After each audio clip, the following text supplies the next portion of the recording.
Hey, and welcome to the 2-Minute Drill, a new installment here at the Daily, where we will wrap up the best sports stories of the week in, you guessed it, 2 minutes. I'm Simon Kaufman, and without any further ado, let's start the clock.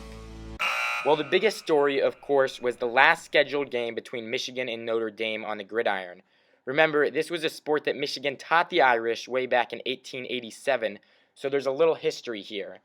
But in South Bend on Saturday night, the Irish made Michigan fans regret ever teaching them the sport, as Notre Dame dominated the Wolverines, cruising to a 31-0 victory and handing Michigan its first shutout since 1984.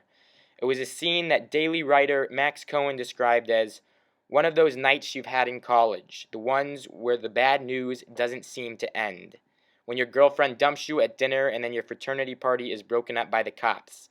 Then, when you go to Skeeps to salvage the night, your fake ID is taken.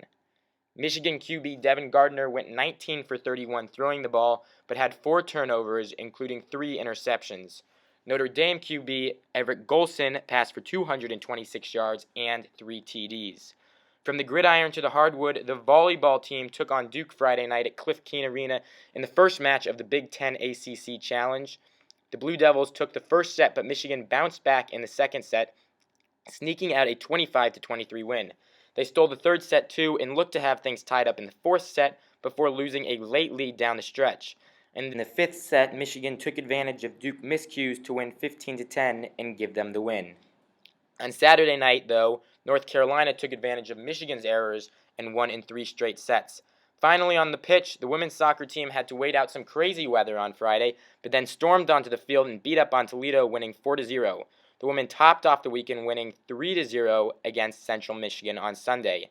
In New York, the men's soccer team came up short against Columbia, falling 3-0. Remember to listen to us each Sunday night, and more importantly, to read the Daily every day in print and online at michigandaily.com.